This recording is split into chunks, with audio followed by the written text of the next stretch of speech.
Hi, Jannis. Nice to meet you. Welcome in Rome. Thank you very much. How are you? I'm fine, thank you. My first question is, Jannis, what inspired you to make another German tech story? Do you know what a crowd marshal is? A crowd marshal is somebody who works with the extras Okay. on a film set, and especially on big film sets. And while my I studied on the film school in Potsdam-Babelsberg, and there's also a big film studio. And I worked many years with extras on big sets, and sometimes on sets of films about the Second World War. And there were so many funny and weird and absurd stories about young people getting a costume of Second World War, going like a Nazi officer, getting a weapon. And it's like the everyday life of an extra being somebody else.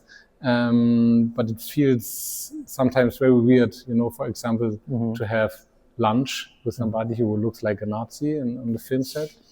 And I was inspired by many of these small stories on the film set. And then I collected them and created this village, Wiesenwalde. Yes. Did you have any challenges in balancing humor and historical themes?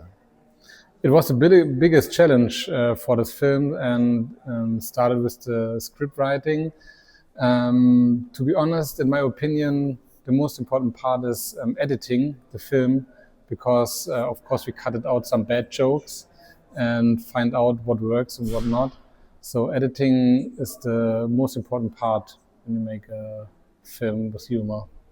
What message do you hope the audience takes away from this film? My biggest hope is that everybody leaves the smartphones for 1.5 hours in the pocket. It's difficult. and just being into our world, because we try to create an own microcosmos, and also try to be entertaining in a way. So I hope that everybody forgets the real world for 96 minutes. And now we are in a festival in Rome, but there are so many festivals in Italy, but also in Germany. Are festivals still important today for a director?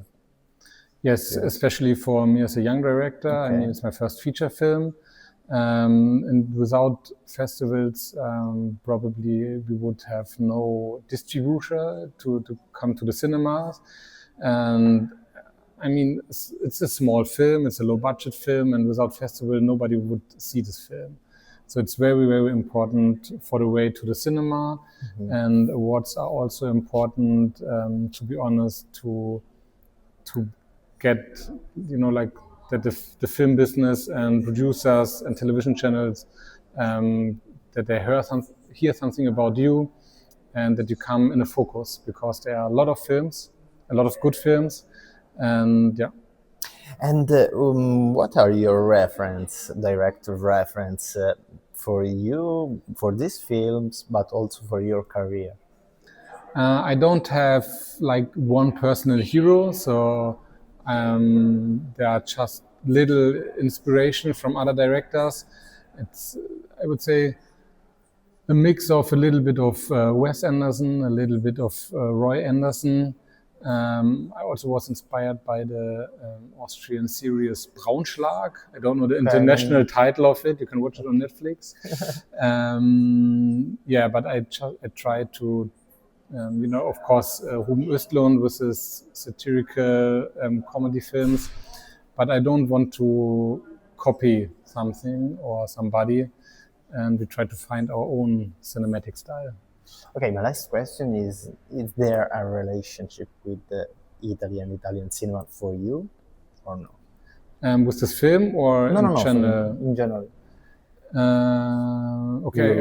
Do you like Italian cinema? Yes, I remember I was in Cannes Film Festival with a program of German films, and I just arrived and I saw the film Dogman, an Italian film. It was the first film I ever watched in Cannes, and this opened a bit the door for me to Italian cinema, because it was so powerful. And I learned that Italian cinema is often about like the small people. I prefer films not about the rich people, but about Me like too. yeah. I don't know the word for it. That's okay. The working man. Our. Thank you, Yannis. Thank you. Thank you.